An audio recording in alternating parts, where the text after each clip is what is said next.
And here we are in Tampa, Florida for the Real Estate All Day live event. Now, these guys, German, Juan, and Christopher, started this club on Clubhouse just about 2 years ago. They run it every morning for 2 hours, Monday through Friday, just to provide value and free information to agents all the time. And now they're hosting live events. We get an opportunity to speak today. It's going to be amazing. Let's go check it out.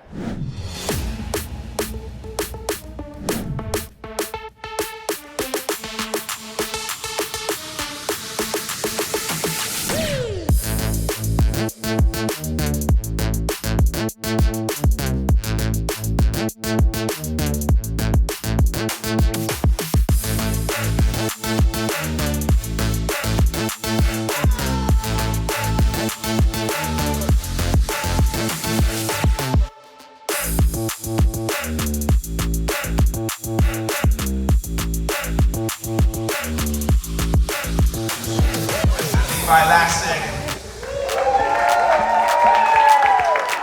Thank you. He really did have the winner's circle music there. So here we are, passive prospecting. By the way, does it feel like we're at a high school reunion, kind of? You know, like, is it just me? Yeah, seeing all your old friends.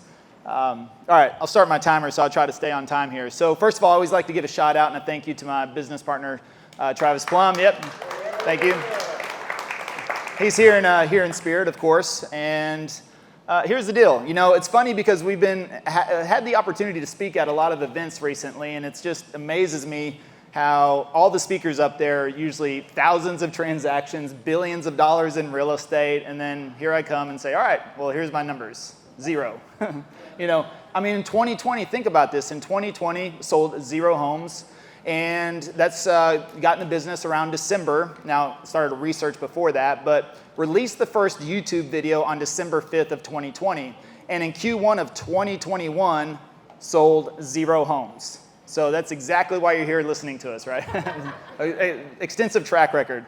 But the funny thing is that, you know, we took about 90 days to get the first deal under contract. Once we got that first deal under contract, we were able to close the first 2 in April. And the last 9 months of 2021, this happened. You know, 690 leads we generated from the channel. We did 64 transactions, so that's about a 9.2% conversion. And we closed 33.5 million volume, just over $1 million in commissions in the last 9 months of our first year. All organic, no ad spend from a YouTube channel. Not bad, right? So the thing is that, of course, YouTube is a compound effect, and that's why I love it so much. And then this is what happened in 2022.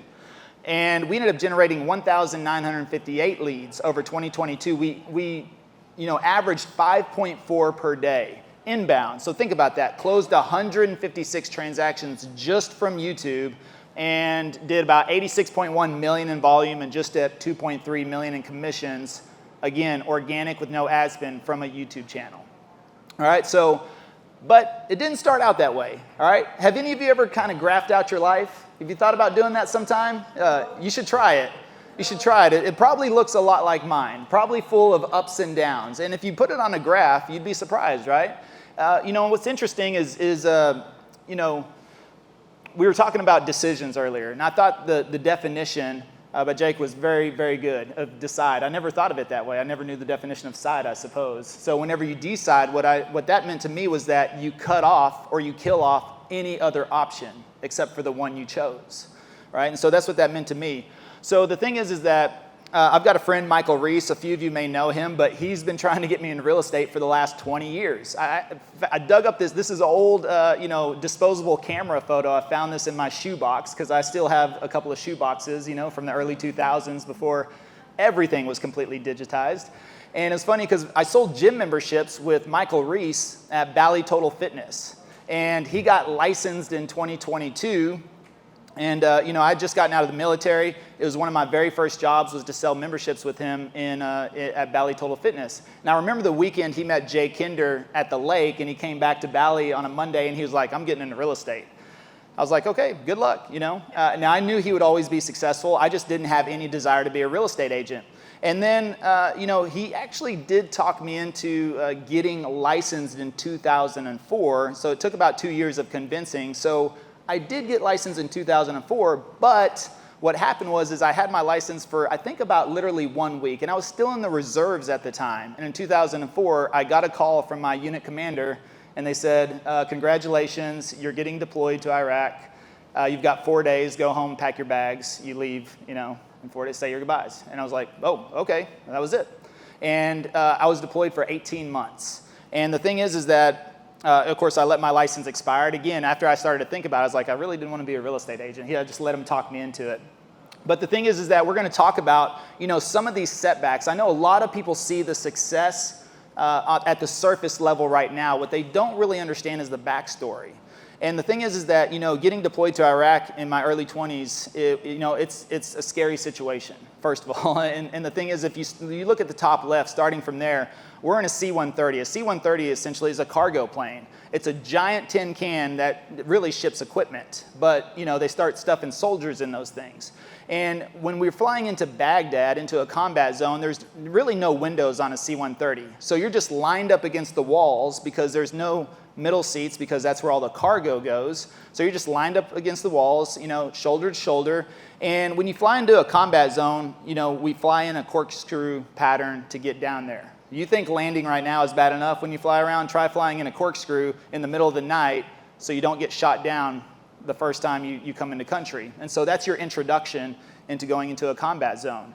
And I tell you what, anxiety levels are at the ceiling there. Now, the thing is that in 2004, our unit did not really have a lot of money. We were literally riding around in the back of trucks, pickup trucks, Humvees, with no armor at that time, because our unit didn't really have the budget to do that. I have no idea why we're smiling in that picture. It's like someone pulls up a camera and what do? Oh, wait, watch out. There could be something behind you. And so, we rode around that. We did combat patrols, quick reaction force.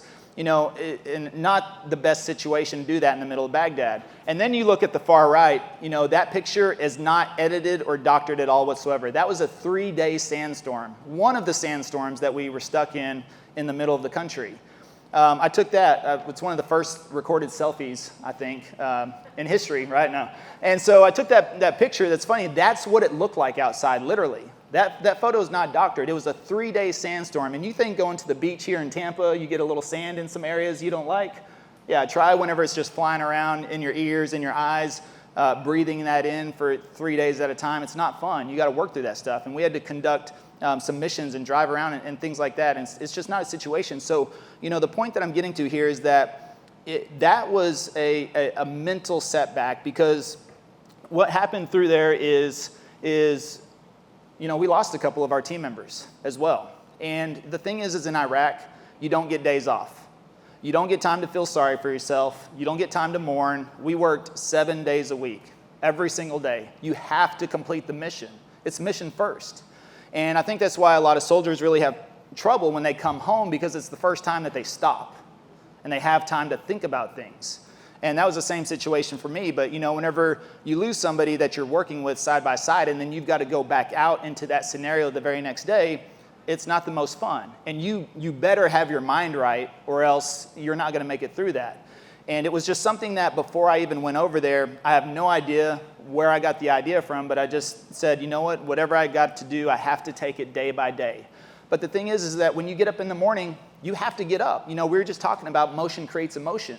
The reason they put you through hell in basic training is because they want to stress you out. They want to freak you out, because it's going to be 1,000 times worse if you get up in the real stuff. And that's what happens. And so when everybody beside you is dependent upon you, you have no choice. I heard last week we were at an event, and there was a soldier there that spoke as well, and he said, look, soldiers don't die for their country, they die for their brothers. And I would say, well, I don't want to die for the country, or I want to live for them. But, the thing is that there's a level of respect. You can't let the person down next to you. And just like what Anthony was talking about, who do you love? Well, when you're in that situation, you love the person right next to you. The person that's got your 6. That's a military term, Amanda. Your 6 is your 6 o'clock. And they say that in the military all the time. Who's got your 6? Watch your 6. Do a 360 perimeter, all those types of things. So it comes from that. And, the thing is that not only that, you live in those types of situations, burn pits, breathing in sandstorms, constant state of anxiety every single day.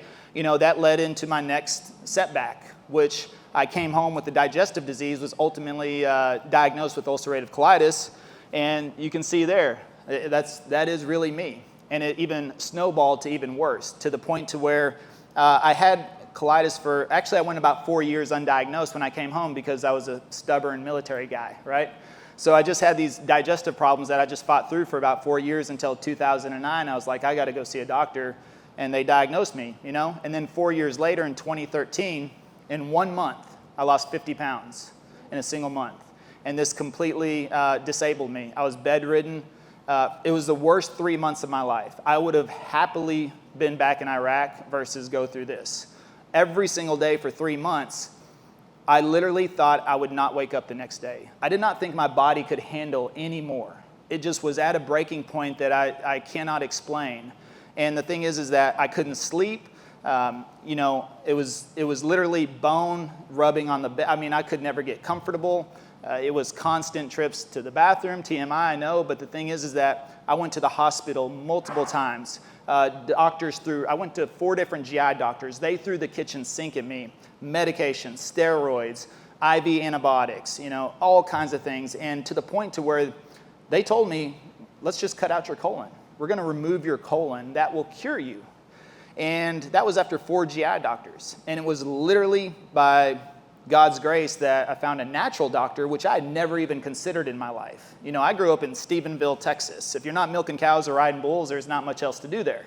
All right? So I had never even considered or heard of a natural doctor or anything like that. And I meet a natural doctor because why? Because I'm willing to do anything at this point. I don't care. And I see the doctor, and the doctor's like, oh, he was actually the most optimistic. Every medical doctor was telling me, you're going to be sick for the rest of your life. You'll be on medication for the rest of your life. And or we can cut out your colon. But whenever I started to research that online, I never found a positive story. Anybody that went through colon removal, it was not a very happy life after that. And it wasn't just one surgery, it was multiple surgeries. And so this natural doctor was like, oh, hey, let's just change your diet and put you on some vitamins. I was like, wait, what? Change my diet? The other 4 doctors told me diet doesn't matter. And that's what we did. Changed my diet, put me on some vitamins, and literally within 3 weeks, I started to get better.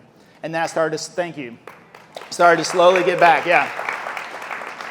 But think about this. That was 10 years ago. I was 33 years old. I'm 43 now. I think I look a little bit better at 43 than I did at 33, right? Somehow I'm aging in reverse, And so, and right now I feel better and stronger than ever. But coming back naturally, it took me a full year to recover. A full year for me to really feel 100%. And once I did that, ever since then, I've never had a sign or a symptom or anything that every single doctor told me I was going to live with this for the rest of my life. Completely cured, yeah. Thank you. And, so I had to overcome that. And I actually had made some notes. I was thinking about, lessons after Jake talked about that. And, the first setback in Iraq, what it really gave me was perspective. Sure, there was a lot of challenges, but the lesson learned from that was perspective, because I came home, and once you see how people live in a third world country, especially a war-torn country, getting your coffee late at Starbucks is not such a bad thing.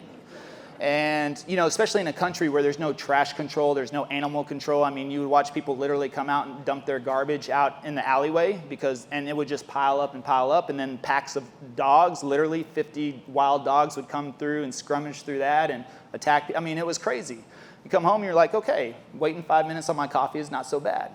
And so that gave me perspective. This gave me the perspective of always looking for solutions, never stopping, because I was really very close to letting them cut out my colon. I would have let them cut off my legs. I mean, I was literally that broken to where I was like, hey, just do what you have to do because I can't go through this anymore.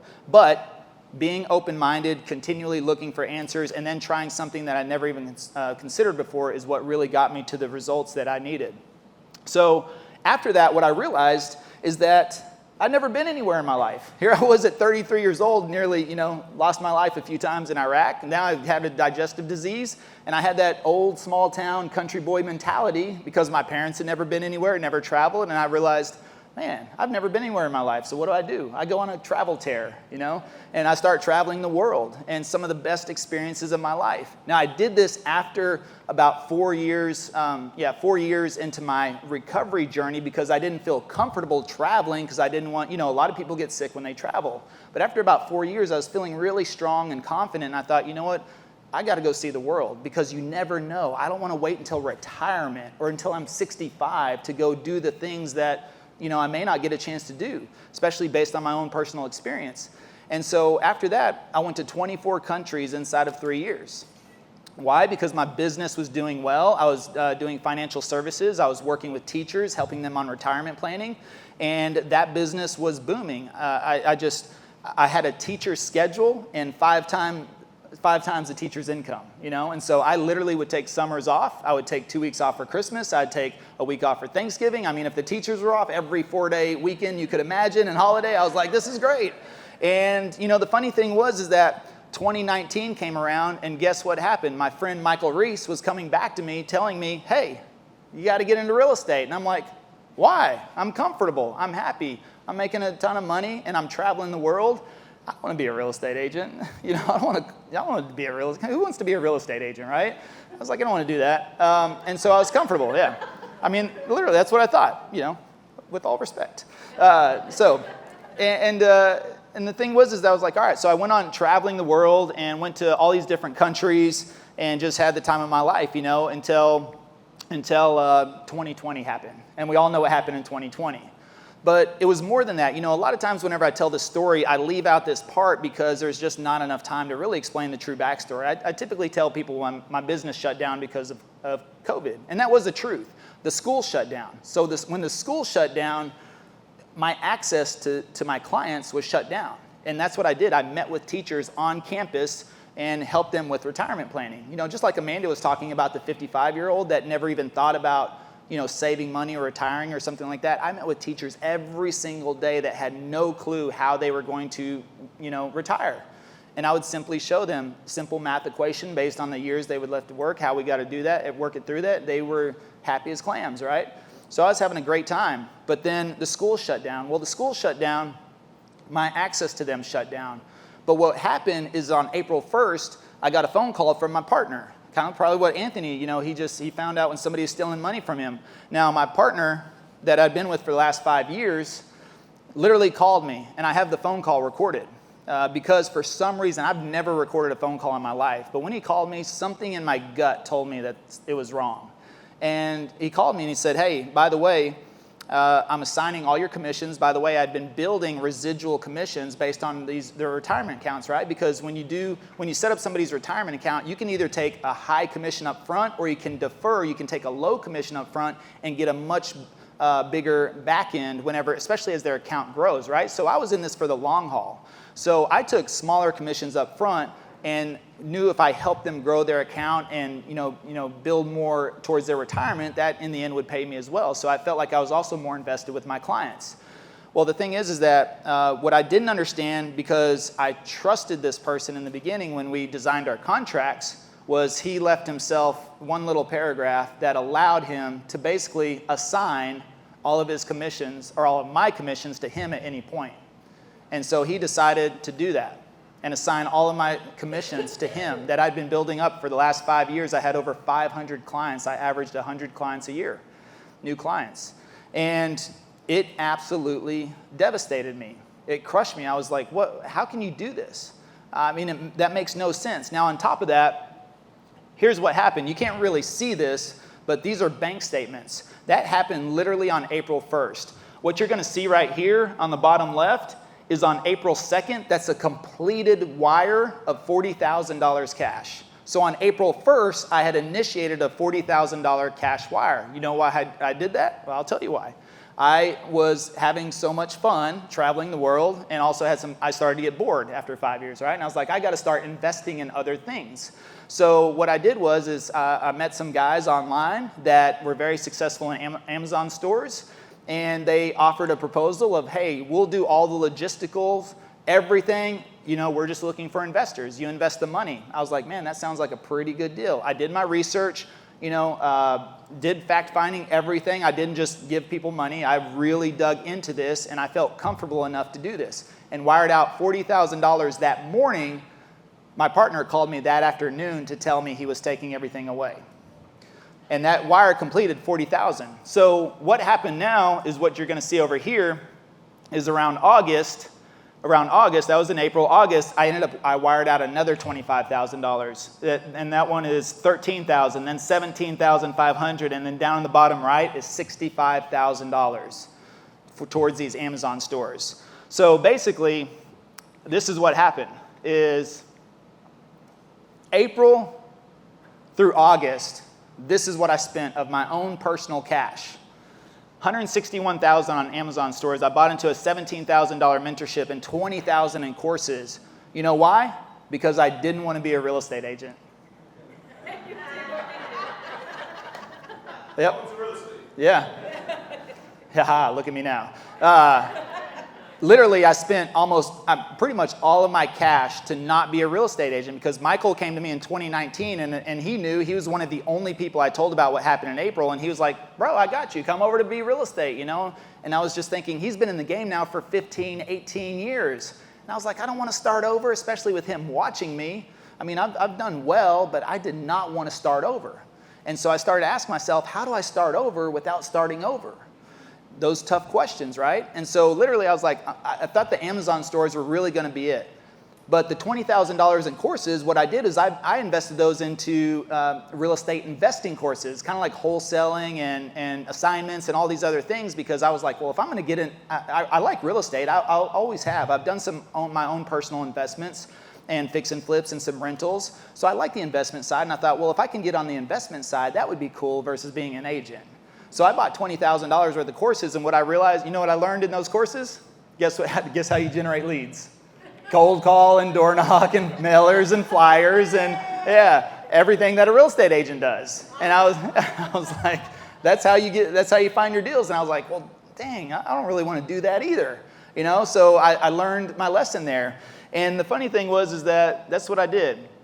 So now in September, the funny thing is that anybody have that pesky pastor that you just don't like to tell things to because as soon as you tell them something, they're going to send you like 18 scriptures, to solve your problem, right? They always want to solve your problems with scriptures.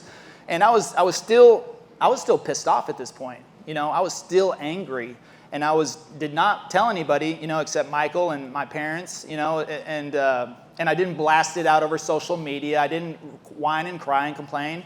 I just started to get into motion. Like I said earlier, motion creates emotion. I kept moving forward. And the thing is that, I finally told my pastor one day, and it's funny, he sent me all these text messages, and this one stood out in particular. He said, enemy is a thief, pay back 7 times. People do not despise a thief if he steals to satisfy himself when he's hungry, but when he is found, he must repay 7 times what he stole. So that one kind of stood out at me. And the reason why is because in the first quarter of 2020, I made about $100,000. So I was on track to do, well into, around the $400,000 range. That's not bad for working 8 months of the year and traveling and doing everything else. But I made about $100,000. So I immediately equated that to numbers. And I was thinking, wow, 7 times, that's $700,000. What am I going to do, that's going to return me $700,000 for what I felt was really stolen, at that time? So, like we do with all of our advice, right? We just put that in the back pocket. Well, I'll save that advice for later, not really worried about that. Now, the thing is that, I finally decided, at the end of August, September is about the time frame, too, that I started to research YouTube. So whenever I went through all those courses, what I started to figure out is if I'm going to move into real estate, I'm not going to just get into real estate and try to figure it out. I'm going to figure out a plan, and if I think I get a plan in place to generate some business or attract some business, then I'll get into real estate. So that was my thought process, just reversed it. I think most people get into real estate and then try to figure it out. I was like, let me just try to figure it out. So how do I attract business? What do I want to do? Social media probably is going to be the quickest way for me to attract business, make some noise, maybe attract some clients, something I'm not scared of. At this time, I had 0 social presence. Why? Because I was 41 years old. And if you're at that 40-year-old age range and above, you're probably a lot like me with that love-hate relationship of social media, right? We didn't grow up with it in high school, wasn't there after high school. Maybe it came around in your late 20s or 30s. And what do we think social media is? Yep, people posting their lunch, bragging, and silly cat videos, right? We looked at it from the consumer side versus the producer side. So the thing is that I was like, well, I guess I'm going to finally get onto social media, and that's how I'm going to attract real estate business. So I started researching, and started looking at those platforms. None of them set well with me. Facebook, Instagram, TikTok. I went down those roads first because that's what everybody was telling me to do. But something just didn't really fit with my personality. But YouTube was the last choice. But once I kind of latched onto YouTube and I started to see a plan there, and I realized it's a search engine versus a social media platform, I thought, okay, I think I can do YouTube. And that's whenever I started to research it over September, October, and get into it. And November is whenever I started to film. So I understood from my research that consistency is key. And the last thing you want to do is record a video, get all excited, upload it, and then you don't upload anything for 2, 3, 4 weeks, which is what most people do. So I understood that. So I was like, after I had my research, I'm like, I'm going to film for all of November and get a month's worth of content first.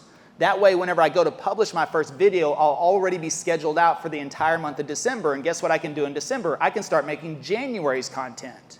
All right, so I also wanted to give myself a buffer because I know things happen, life happens, health happens, family happens, real estate happens, and guess what happens? Nothing happens if you let all that stuff get in the way. So I understood that. So November, I started filming videos to start the channel, and I released the first video December 5th of 2020. Well, I had to, I was still angry. I was still upset at what my partner had done. I mean, they literally crushed me. It was the first time in a very long time that it reactivated my PTSD. Like literally I would wake up in the mornings, heart just beating out of my chest, and I would just think about how could anybody do that? How could somebody do that to you? So what I decided to do this is December 25th of 2020, or no, December 21st I think is the date up there, December 21st, is I decided to write them an email. Now this is only about one section because it's literally about a 5-page email. But I just showed this. I know you can't read that, but I want you to see the amount of volume. And it's probably 5 times longer than that. But I just wrote them a very respectfully and tactfully email telling them how terrible they are. And really, I did. I didn't use any curse words in there, nothing. It was very to the point to tell them how wrong they were about what they did. But at the end of it, I was like, I had to get it off my chest. I knew if I was going to move forward and commit to real estate and commit to YouTube that I needed to let this go. And the thing is that over the summer of 2020, what I also did was spend another $20,000. I did take them to court. And I took them to court over Zoom because all the courthouses were shut down. And I spent $20,000 just to, all I was trying to do was force him to testify. That was it. I wasn't suing him. I just figured I had so much evidence, so much documentation on my side, and I built an amazing case. Like I was like, I'm going to win this. Justice is going to be served. Spent $20,000 just to go to court on Zoom, and the judge threw out the case. You know why? Because that one little clause in the contract, and he said, well, he's got the right to just take your commissions. And that was it. Now my lawyer said, well, if you really, really, really want to sue him, we'll need a $100,000 retainer because that's probably what it's going to take, and you need another $100,000 in case you lose because you'll have to pay his legal fees. And I was just like, you know what? It's not worth it because I'm just living in this mud puddle right now, and I've got to move forward. And what I decided at that point was I'm going to make more money moving forward than what I ever made with him. I didn't know how, but I just told myself I'm going to make more money moving forward. And so here's the deal. What you're looking at right now, and I've never shared this until last week, this is a 1099 from Texas Workforce Commission. That's unemployment. And that has 2021 on it. You know why?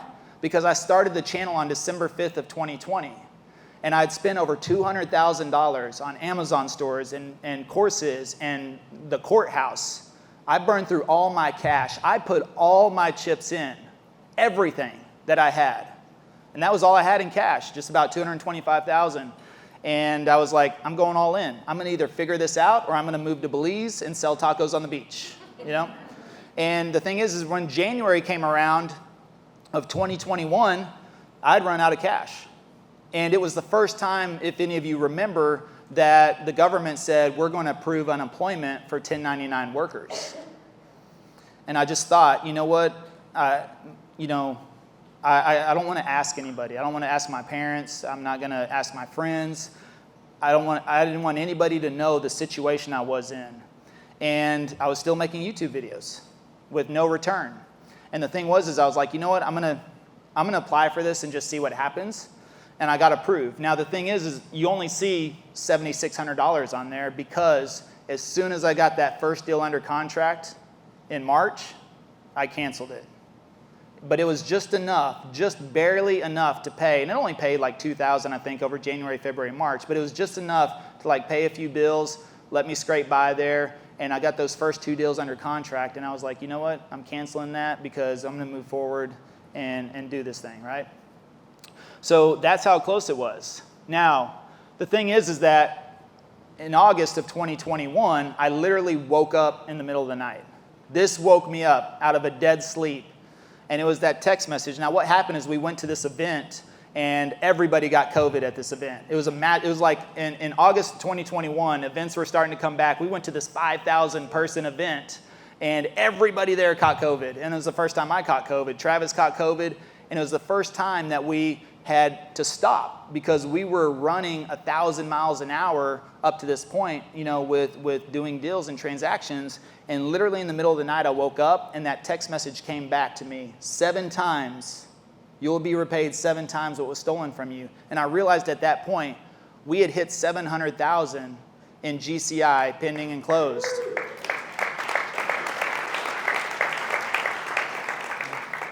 And if I didn't document this, you wouldn't believe it, right? It's crazy because think about that. I went from unemployment to the first couple of months of the year to 700,000 by August in commissions. Now, Jake, sorry, he said you're within 5 years. You could be within 6 months of changing your life. You could be within 6 months of changing your life. And this is the one little thing that I wrote. This is one little section that I wrote from that email, and I'll share that with you. And I wrote, when I tell my story, I will now reference the fact that my best friend, my brother, and my sister stole all of my income in one phone call. It was a setback before I became the biggest success. I will be speaking on stages, and I will talk about my low points, how I overcame combat in Iraq, a terrible digestive disease that nearly killed me, and my best friends that stole 5 years of my life. However, all those setbacks have led me to the man I am today. That was God testing me to see if I was ready for the biggest success of my life to come.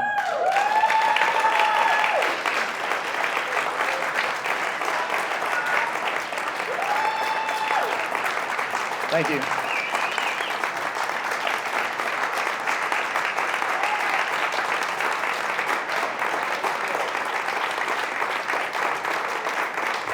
Thank you. And when I wrote that, I had no idea that any of that was going to happen. No idea. Yeah. But it compelled me to write that. And guess what's happened since then? Guess what has happened since then? In a very short window, in less than 2 years, I've been on stages and I've worked with some of the best marketers, YouTubers, and real estate agents on the planet. I mean, you look at Pete Vargas, Benji, Travis, and Sean Cannell, from Ryan Serhant to Giselle to Tom Ferry. I mean, we've been around the block because that amount of success that quickly, it will get you noticed. And also, Clubhouse, like I mentioned earlier, was a big part of that. That gave me my first speaking opportunity.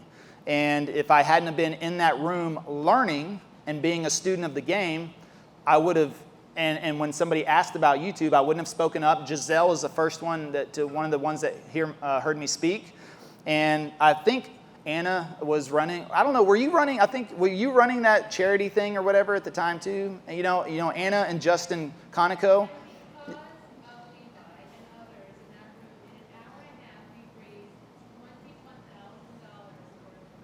Yeah, she raised $21,000. Yeah. That's just because of a couple of things I spoke about early on about YouTube, and it caught some people's attention, and so they invited me to do this charity thing, and that led to Giselle hearing me, and then I went to that first event. I went to that first event not to speak, just to attend, but guess what happened? The YouTube speaker they had canceled last minute, and Giselle said, "Hey, I saw you're on the roster to attend the event in Atlanta. Will you be there?" And I said, "Yes, I am." And she goes, "Would you like to speak about YouTube?" And I said, "Sure." All right, let's go. And from there, everything has been a compound effect. So, the funny thing is that event where we caught COVID was called Build in Dallas, 5,000 agents. But I posted this. August 17th, 2021, nosebleeds this year, speaking on stage next year. I was literally in the back row, had the least expensive ticket. And in August of 2022, look where I'm at. Build 2022 in front of 6,000 agents speaking. And that's how quickly you can change your life, literally. And so now, you know, the thing is that it doesn't have my transitions. It's really blowing a lot of my secrets because a lot of this stuff was supposed to appear. But, you know, YouTube Secrets, the second edition came out. This is the best-selling book on YouTube. When the second edition came out, I've recommended this to a lot of you, I believe. But Benji and Sean included our story in that book. And so now our story is in the best-selling book on YouTube. Now, I'm going to say it was the best-selling book because guess what the best-selling book is going to be whenever it comes out on March 7th. And we have that book coming out, you know, Passive Prospecting, and Ryan Serhant wrote the foreword for us, you know, and that came through, you know, relationships. It came through moving the needle. It came through one step and one bite at a time. And so that's how you can quickly change your life. And so, you know, the thing is that, the funny thing is I just got this email November 21st, 2022, so about 3 months ago. That's a letter from the FTC. The FTC sued that Amazon store, sued them for $52 million because of how many investors they got into those Amazon stores. So basically, after 2 years, I learned that I'm not going to get any of my money back. By the way, I made no money from those Amazon stores. They actually cost me more money because I continually bought more inventory and things like that because that's what I was following the plan. Didn't work out, all right? So it's official now. The FTC has sued them for fraud, and I lost everything. Now, they have this big class action lawsuit. I decided not to participate. You know why? Because I invested my money, I felt knowing it was my decision. It was my decision. And I did see how hard the guys worked and their team. So I know they lost money, period. There's just no, it's simple math. I could tell by everything. I know they tried. It was just bad timing and everything happened. And I think what they did is they got more investors involved to try to make up for the initial losses, and it just spiraled out of control. So it is what it is. I decided not to participate in the class action because that's another rabbit hole I don't want to go down, you know? I would rather try to make $200,000 next month than to try to go through something for the next year. Yeah, thank you. So, you know, basically it took 22 years to be an overnight success. And that's what, again, a lot of people see the success right now. They don't understand what has really happened over the course. And look at what I want to really point out is that after every single low, I went higher. And so you never know those setbacks, right? Those situations in your life, if you make a decision to move forward and to figure out a solution and to get past that, it could be the biggest success of your life to come. And some of you may be in that situation right now. You may be wondering, especially in this market, what's going to happen. Well, what's going to happen is what you decide to take action on. And if you decide not to take action, then guess what's going to happen? Not much, right? Exactly. So, you know, we look at this, we talk about this. If I can, do we want to learn a little YouTube stuff now? Is that okay? All right, so we set the setting there. So, you know, Jake again was talking about this. Agents failing, you know. Agent starts with less than $5,000 on average to their name. And so even according to NAR, this is on their website, agents with less than 2 years of experience on average make $8,800 a year. I don't know about you, but I could not live off of $8,800 a year. So that probably explains why a lot of them get out of the business very quickly. But that's just not the case for real estate agents. It's the case for any small business. If they don't generate something very quickly, mainly leads, then you're going to be out of business within the first year or two, right? So the thing is that whenever I started to look at and do this research, I wanted to understand where are the eyeballs, where are people looking? And so whenever I started looking at Google versus YouTube, I started to look at suburbs and neighborhoods, and I found the search volume because they tell you this stuff. Plano, Texas, a suburb of Dallas, gets searched 90,500 times per month. That's pretty good, right? Yeah, but it's 10 times the search volume on YouTube. 834,000 searches a month for one suburb out of Dallas, Texas. And so that told me that people are looking for this information. They want to see it, right? They want to hear it. They want to get a visual versus just read about some blog on Google. And now Google, guess what they do anytime you Google something? Do you see a lot of videos now more than you ever did? Yeah, because they know that video leads to sales and leads to business. And of course, Google owns YouTube, and YouTube's the second largest search engine now. So where do you think they're pushing people whenever you start searching things? Now, here's the thing. A lot of questions are coming up about ChatGPT and AI and things like that. Well, guess what? It's not going to be able to answer those questions. When people actually want to see a neighborhood or get your perspective or your viewpoint, that's the information people are looking for. And that's why whenever people ask me, well, isn't YouTube saturated? And I say, well, isn't being a real estate agent saturated? I mean, how many of you are from Florida right now? Yep. All right, so does that mean you're not going to be a real estate agent because there's a couple of other real estate agents in here?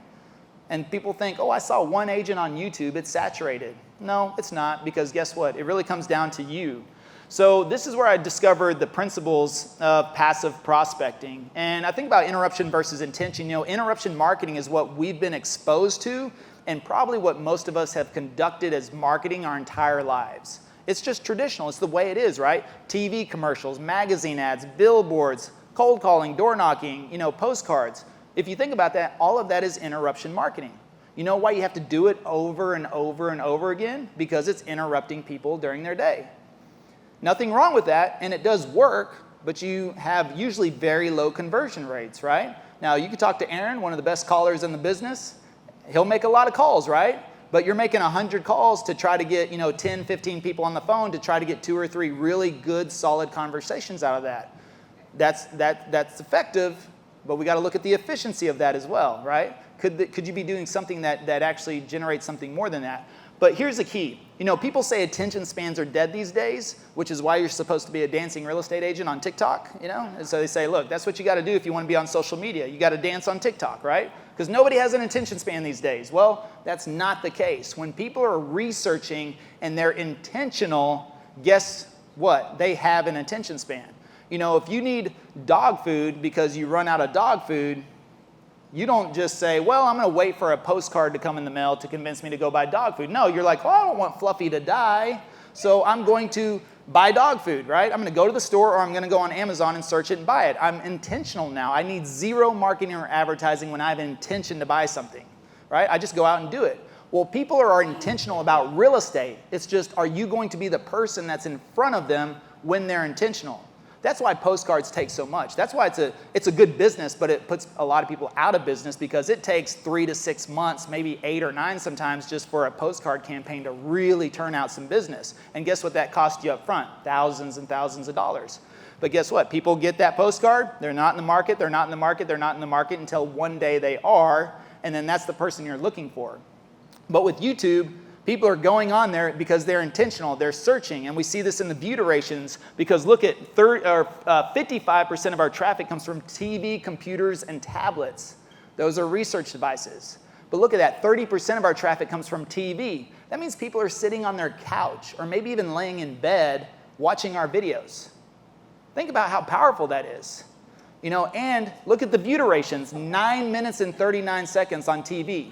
So if they're sitting on the couch, probably with their spouse, the other decision maker, watching our videos, do you think we're getting a message across to them? But then look at this. Look at suggested videos. YouTube's algorithm wants to serve videos to people that people will watch. That's their whole goal is time on platform. When YouTube suggests our videos to people, the average view duration is 10 minutes and 48 seconds. Think about that. Average. The first time they're sitting down, they're consuming 9 to 10 minutes of your content. And they say it takes 6 minutes of online content consumption for somebody to even start to understand who you are. So if you're doing TikTok or Instagram, nothing wrong with that. I know a lot of successful agents doing that, but that means they probably have to see at least 6 to 12 of those videos before they ever start to even understand who you are. And then guess what? Those are interruption platforms. Because the last time I checked, nobody said, hey, honey, it's time to buy a house. Let's go to Facebook and see what's on the market. As far as I know, nobody said, hey, honey, it's time to buy a house. Let's go to Instagram and see if we can find the coolest agent posting really nice market reports. Yes. Or, hey, honey, it's time to buy a house. Let's go on TikTok and see if we can find the best dancing real estate agent. So Those are interruption platforms. Again, nothing wrong with those platforms. You can be successful from them, but you got to think about people's mindset and their mentality. Where are they going? Where are they going to research? They're usually going on those platforms to kill time, to get their mind off of something. That's why if you run Facebook ads, it's also very low conversion because people are not in the market. They're not looking for information. They're on YouTube. They're researching. YouTube is research and entertainment, period. And then if you combine the both, you can actually be a little entertaining. When people are researching, it's going to be very powerful. And our average contact to contract, actually that was 2021. We averaged 47 days contact to contract, meaning the first time anybody ever contacted us, we got them under contract in 47 days. In 2022, not just out of the 156 from YouTube, we did 186 total transactions. We averaged 51 days. 51 days from contact to contract. And guess what? All of that was 100% inbound. We didn't call anybody. No cold calling, no door knocking. Those 5.4 leads a day were people coming to us, asking us, do we have time to work with them? So, there's several concepts that play into this. We discuss all of this in the book. That's what I'm really proud about the book is that it's about 260 pages. It's going to be a fat book. That's the other thing. I always had a reservation about writing a book because I didn't want to write like a 60-page book, And I was wondering, will I have enough information to fill a book? It's going to be 260. It's 15 chapters, 260 pages. Wait, are you going to do an audible too for us? Yes, there will be. Yes, Mia, thank you. There will be an audible as well. Now, according to the publisher, that's going to come about 3 months later because that's a whole process. Yep, there will be a whole process. But I will tell you right now, Mia, since you're asking, I will offer anybody in this room, and all you have to do is remind me that you were at this event, on March 7th, we will do an ebook promotion on Amazon for $1.99. If you buy that ebook and you send me a screenshot of the 5-star review, I will send you an autographed hard copy. If you want it autographed. If you don't, I'll just send you a copy. Yeah. Okay. So there you go. All right. You got it on tape. I will do that, yes. If all you have to do is buy the ebook, you can leave a review about 24 hours later and send me a screenshot of the 5-star review. If you do that as quickly as possible, then I'll be happy to send you a copy. So, one of the most promising concepts I love about YouTube is that YouTube does not take you time. All right? It makes you time. Not only does it make you time, it compounds your time. But look at this. One video took 30 minutes to make. That was my investment of time. 30 minutes. Most people will tell me they don't have 30 minutes to invest in a video. But it's been watched 11,600 hours. So to me, that's like making a profit of 11,595 hours. Would you take that? You know how long that is? That's like 1.5 years of time. So my 30-minute investment gave me back 1.5 years worth of time. But the compounding effect is really significant. Look at this. Our channel has watched 1,514 hours in one day. In one day. That's equivalent to 63 days. So if you're prospecting 1 or 2 hours a day, I'm prospecting 63 days in one day. Guess what I'm doing right now while I'm sitting on this bench? You darn, no, I'm passive prospecting, all right? I'm passive prospecting. That's what I'm doing. Now, in 1 month, our channel's watched 11,800 hours. That's equivalent to 1.34 years. And last year in 2022, our channel has watched 104,600 hours. That's equivalent to almost 12 years of prospecting in 1 year. That's the compound effect. You talk about the cash flow quadrant, Amanda did, right? What's the ultimate goal? The ultimate goal is to get to the I quadrant because your money can make you money. That is ultimate leverage. Well, what do they say is the number one asset we have? So if time is the number one asset, according to some, if time is the number one asset, why are we not asking ourselves, what are we investing our time in? And when we invest our time, what's the return of our time? That's very difficult to measure unless you have analytics on YouTube. I can directly tell you, hey, I tell you what, I didn't invest 104,000 hours. I'll tell you that right now. And as I said earlier, video is the true 4-hour work week. It's really like the true 2-hour work week. Now I have to do a lot of other stuff around that, but video is the least amount of time I spend in my business because I know the return. So your compounding mind, think about this. 1 day turns into 2.1 months. 1 month turns into 1.34 years, and 1 year turns into 1.2 decades worth of prospecting. So that is the compound effect coming from YouTube. But what it really comes down to is, let's be honest, active prospecting is hard. It is. I've been in sales for 20 years. You saw my journey. I started out, when I got out of the military, gym memberships, to cell phones, to pharmaceuticals, to financial plans. And guess what? Loved every minute of it, hated prospecting. I used to sell cell phones at Costco. You ever see that Costco booth? Yeah, I did that. I was selling those. And you know how I got my business? Every person that walked by. Who goes to Costco to buy a cell phone? No, you go to, oh, you buy, okay. One person. Hey, they got good deals, right? They got good deals. Everyone else goes there to buy 1,000 toilet paper rolls, all right? So there I am trying to sell a cell phone, but you know what I did? Every person that walked by, we used to have rebates and things like that, and I'd say, hey, can I pay $50 towards your groceries today? And they'd be like, what? I'd be like, come over to the booth. Let's talk about what kind of cell phone do you have? You know, I'd start asking them questions. So I had to do that to try to sell 2 or 3 cell phones a day. And you know what? I was the top salesperson every single month at Costco because I was the one willing to talk to people as they walked by. You know what everybody else did? They sat back and waited for that one person to come in that actually came into Costco to buy a cell phone. And that's why they sold 10 a month. And I sold 100. I sold 100 phones a month. Think about it. It's very difficult to do. Every single month at Costco. You know, when I got into pharmaceuticals, same thing. The first thing I did was like, hey, who's the top agent? They said, it's this guy that's in Oklahoma. I was like, well, that's a 3-hour drive from Dallas. I asked my manager, I said, can I work 4 days? Can I do all my appointments Monday through Thursday? And can I drive to Oklahoma on a Friday and go work with them? And he said, well, nobody's ever asked me that, but sure, why not? And that's what I did. I left at like 4 a.m. in the morning because he was starting his day at 7. And I met him at 7 a.m. in Oklahoma, and I rode with him for a day. And those are the things I was willing to do. When I sold cell phones, the first thing I did was, who's the top agent? And I asked my manager, can I go to their store and learn from them? And whenever I got into financial plan, my partner at the time, he was the best in the business. And guess what I did? I called him every day. So for those agents that start out and they're like, sit back and they don't talk to anybody and they say, well, nobody wants me to be successful. Nobody's calling me. No, you better call somebody. I bet if you called anybody that was on this panel or standing around this room, they'll answer the phone. But you have to initiate the call. You have to talk to somebody. If you're struggling, you need to look for solutions. You need to ask questions.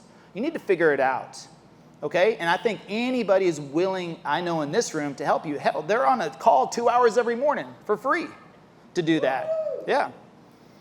But you got to be engaged. You got to be involved. You know, so active prospecting is hard. And, you know, passive prospecting, it's easy. I mean, it is easy. Now, the work to get there, everybody loves the idea of passive income, right? Everybody loves the idea because that's what Amanda said earlier, right? What's wealth? You know what wealth means to me? It means freedom. It means freedom to do what you want when you want. Well, that's what passive income is. No matter what you're doing, if you really want true freedom, you need passive income, whether that is a huge lump sum in the bank or some sort of reoccurring revenue or something like that that's going to pay you so you do not have to be physically present doing something or a task every single day, right? That's the idea. So why be tied to prospecting to get to the passive income? Because you're likely going to get to passive income through prospecting and lead generation and building relationships and business. And guess what? The videos build relationships for me too. You know how many referrals I get from real estate agents because they love our videos? Yeah, so guess what? I don't really have to go out there and chase that down either because it attracts. This is all attraction based. You know, the clients come to us, agents come to us because the content is there. It is constantly prospecting for us on a regular basis.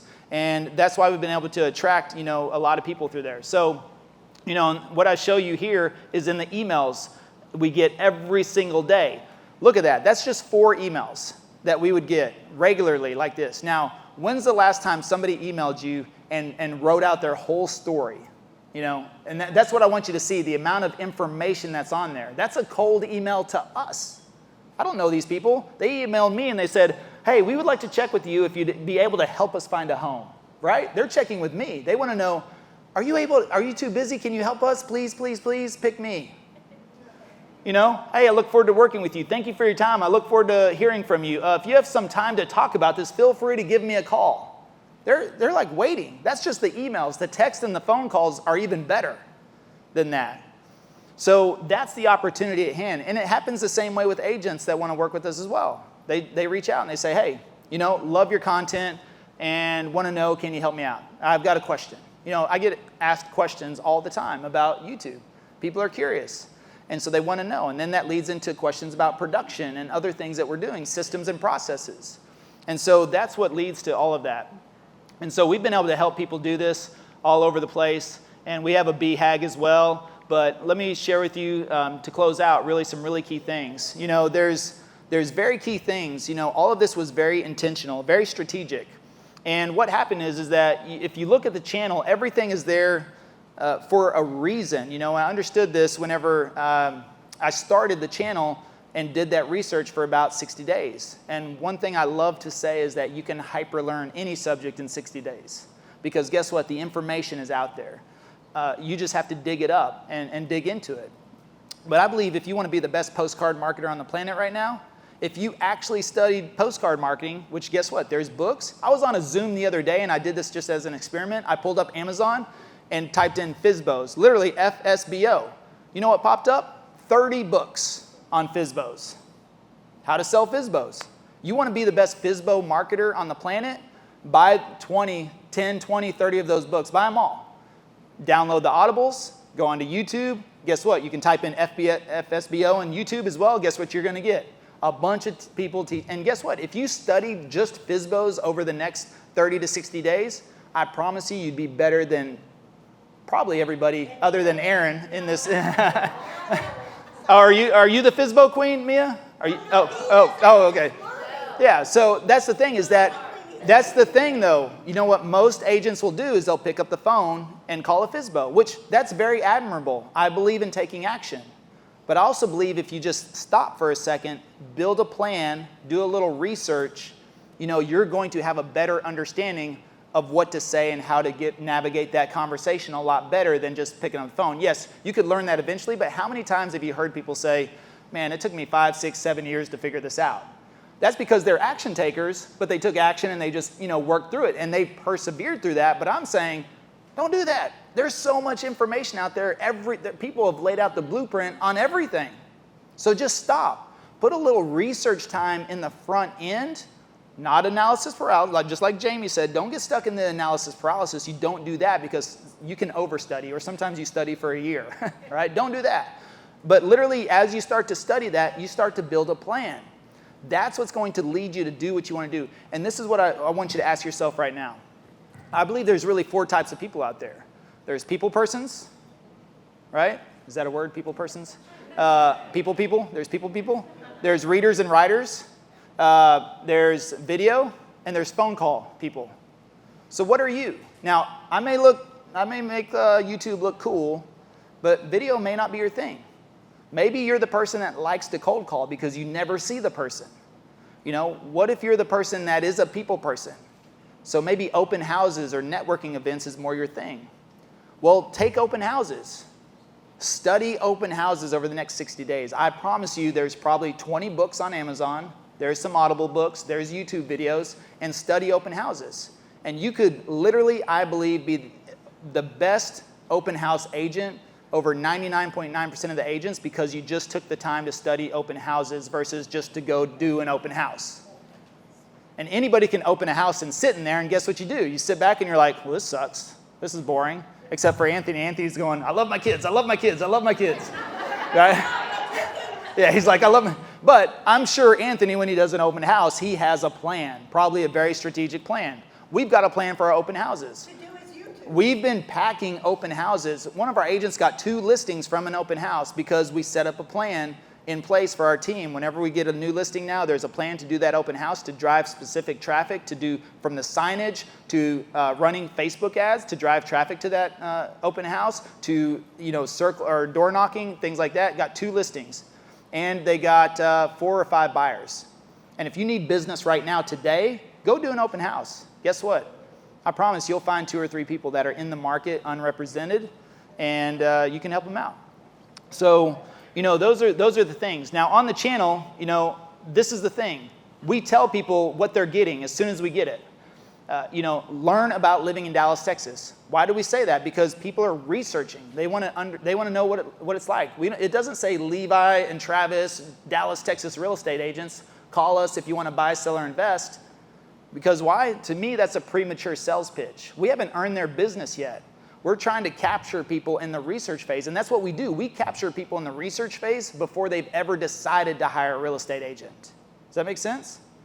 So that's why we become their agent by default, because they find this and they go, oh, I'm researching, I'm trying to learn, and they start learning, and then they're just like, oh, I kind of like this person. Even if they don't like you in the beginning, they like you, right? Because once you consume so much content, you start to like somebody. You ever had that where, I know all you guys out there that say you don't like the Real Housewives, you really do, because every single week you're, I'm not just guys, let me say the spouse. The spouse is watching Real Housewives and the other spouse is walking by and going, that's stupid, I can't stand that, it's so catty, I hate it. And what happens after 3-4 weeks? They catch a little 5 minutes here and there, and the next thing you know, they're like going, when's season 2 coming out? When's season 2? Oh my God, I can't believe Bill and Jill did that, you know? Oh my God, and you know why? Because you catch a little glimpse, and so they're coming for the information, but the video develops the relationship for us. And so whenever they come to us and they call us, they've already made the decision that they want to work with us. And so it's game over at that point. We don't have a buyer script. We don't have to convince them. We don't have to make them sign a buyer agreement. You know why? Because when they call us, they've made the decision that they already want to work with us. And you know what they say? I love your videos. You provided a lot of value. Thank you.